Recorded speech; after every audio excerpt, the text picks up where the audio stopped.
یہ رسول اللہ کی شان میں یہ وہ آیت مبارکہ ہے جس کے اوپر میں نے 2012 کے اندر جو ربیع الاول کا اسپیشل لیکچر ہوا تھا نا، 12 ربیع الاول کے دن ہی ہوا تھا، وہ اسی کے اوپر میں نے وہ پورا لیکچر دیا تھا۔ مسئلہ نمبر 62 کے عنوان سے ہے وہ، کمال آیت ہے۔ اب یہ سب کچھ تعارف کروانے کے بعد اللہ تعالیٰ نے اب ذمہ داری بتائی ہے ان لوگوں کی اسی آیت کے اندر جو رسول اللہ پر ایمان لائیں گے۔ اب یہ بڑی سمجھ لیں تکلیف دہ چیز ہے ایک مسلمان کے حق میں اگر وہ یہ تمام شرائط پوری نہیں کر رہا۔ فالذین آمنوا، پس جو لوگ ایمان لائے اس نبی پر۔ ہمارا تو دین و ایمان بس یہیں پہ ختم ہو جاتا ہے عام مسلمانوں کا، لیکن اللہ تعالیٰ یہاں پہ بات ختم نہیں کر رہا۔ اب سنتے جائیں کہ ذمہ داریاں کیا ہیں۔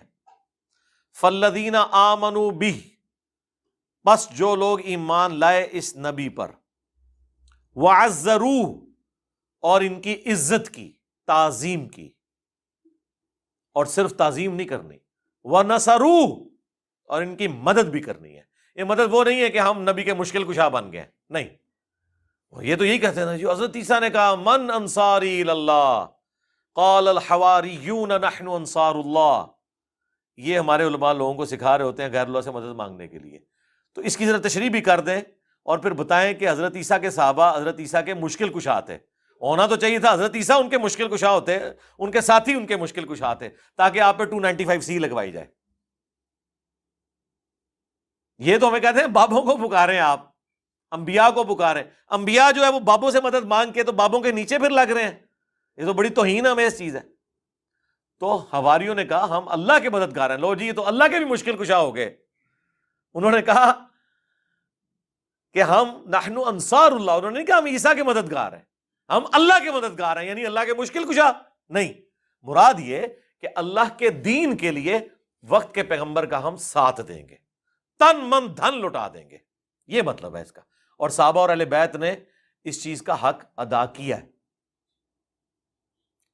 اور مدد کی ان کی، اور صرف دین میں مدد نہیں کرنی، یہ نہ ہو کہ تقریریں کرتے رہیں اور آپ تبلیغیں کرتے رہیں اور خود جو ہے وہ یعنی دنیا جو ہے وہ ابو جہل والی گزاریں اور لوگوں کو جو ہے وہ رسول اللہ کی طرف بلاتے رہیں، اور آخرت آپ امید کریں کہ آپ کو صحابہ اور اہل بیت والی نصیب ہو جائے، ایسے نہیں ہوگا۔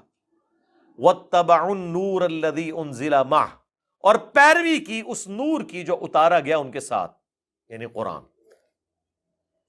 اولئک ھم المفلحون، یہی لوگ وہ ہوں گے جو آخرت میں کامیاب ہوں گے۔ کتنی کڑی شرط لگا دی ہے۔ اسی پہ میں کہتا ہوں نا کہ دودھ پینے والے مجنون ہی چاہیے اللہ کو۔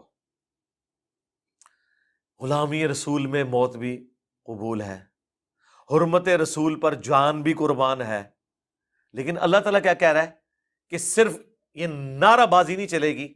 فالذین آمنوا بہ، پس جو اس نبی پر ایمان لائے، وعزروہ، اور ان کی عزت کی۔ عزت یہ نہیں ہے کہ یا رسول اللہ آپ کے لیے جان بھی قربان ہے اور آپ کی جوتی مبارک کا نقش جو ہے وہ میں یہاں پہ لگا لوں گا۔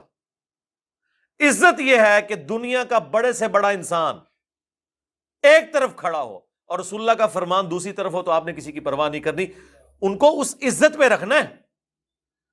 ہمارے لوگ تو ماں باپ جتنی عزت بھی رسول اللہ کو نہیں دیتے، داڑھی نہیں رکھنے جی ماں نے اجازت نہیں دی، جماعت سے نماز نہیں پڑھ رہے وہ ابا جی نہیں گھر سے نکلنے دیتے، اندازہ کریں آپ۔ تو وہ بخاری اور مسلم کی حدیث کہاں گئی کہ تم میں سے کوئی شخص اس وقت تک مؤمن ہی نہیں ہو سکتا جب تک کہ میں اسے اس کے ماں باپ اولاد سب لوگوں سے بڑھ کر عزیز نہ ہو جاؤں۔ وہ کدھر چلی گئی؟ اور اس سے بھی بڑھ کے سورہ توبہ کی آیت نمبر 24 کہاں چلی گئی، جس میں اللہ تعالیٰ نے دنیا کی 8 چیزیں گنوائی ہیں، کاروبار زندگی اور جو کچھ جوڑا ہوا ہے اور جتنی رشتہ داریاں ہیں، ایک ایک چیز اللہ نے گنوا کے کہا اگر یہ تمام چیزیں تمہیں عزیز ہیں نا، اللہ اور اس کے رسول اور آخرت کے اعتبار سے دنیا میں جو کوشش کرنا ہے جہاد یا قتال، اس سے بڑھ کے اگر وہ دنیا کی 8 چیزیں تمہیں عزیز ہیں تو پھر اللہ کے عذاب کا انتظار کرو، ٹھیک ہے نا۔ کتنا کریٹیکل معاملہ ہے. اب اللہ تعالیٰ کیا فرما رہا ہے؟ ایمان لاؤ اس رسول کے اوپر، عزت کرو. وَنَصَرُوا، صرف عزت نہیں کرنی، ان کی مدد کرنی. اب رسول اللہ کی مدد کرنا کیا ہے؟ نبی علیہ السلام نے کوئی دنیاوی طور پر کوئی کاروبار تو اسٹیبلش نہیں کیا کہ جس کی برانچز آپ نے پوری دنیا میں کھولنی ہے. نہیں، آپ تو اللہ کی طرف سے منجی اور ہادی بنا کر بھیجے گئے انسانیت کے لیے.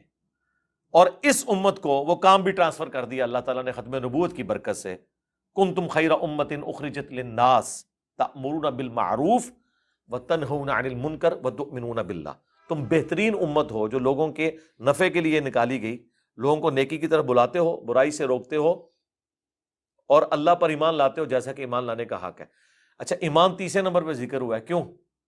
ایمان اللہ پر وہی صحیح معنوں میں لایا ہوا ہے کہ جو نیکی کی طرف بلائے اور برائی سے روکے. اللہ کے لیے اس کے اندر پھر حمیت ہو، لوگوں کو نیکی کی طرف بلائے اور برائی کی طرف روکے. یہ وہ کام ہے جو ختم نبوت کا ہے. ایک ختم نبوت کا کام پاکستان میں ہو رہا ہے کہ جیڑا بھی ویلا ہے نا وہ کہنا میں ختم نبوت کا کام کر رہا. ایک وہ ختم نبوت ہوتے کام ہے. آپ دیکھ لیں جتنے بھی لوگ ہیں، اور ناصر مدنی صاحب کی پھینٹی لگائی نا ایک پنڈی کے پیر صاحب نے، اینڈ پہ جب صلح ہوئی تو ان کا ہم مل کے انشاءاللہ ختم نبوت پہ کام کریں گے. یعنی جیڑا بھی ویلا بندہ ہے وہ کہنا میں ختم نبوت پہ کام کر رہا ہوں. ختم نبوت پہ کام کیا ہے میں آپ کو بتاتا ہوں. ختم نبوت پہ یہ کام ہے کہ 2-4 پوسٹیں بنا دیں آپ قادیانیوں کے خلاف. یہ ان کے نزدیک ختم نبوت ہے.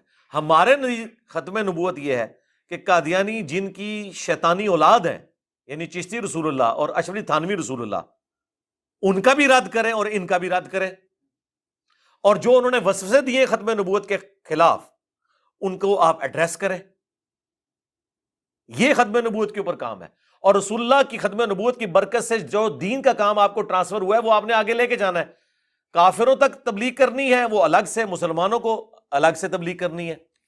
یہ ختم نبوت یہ سمجھ رہے ہیں کہ اپنے بابوں کی آپ نے تبلیغ کرنی ہے، یا آپ کچھ بھی نہیں کر رہے تو آپ یہ تو کہہ سکتے ہیں میں ختم نبوت پہ کام کر رہا ہوں. اس کی وجہ یہ ہے کہ ختم نبوت پہ کام پاکستان، انڈیا، بنگلہ دیش کے اندر یہ ہے کہ زندگی میں کبھی نہ کبھی میں نے کہا ہوگا کہ قادیانی کافر ہے.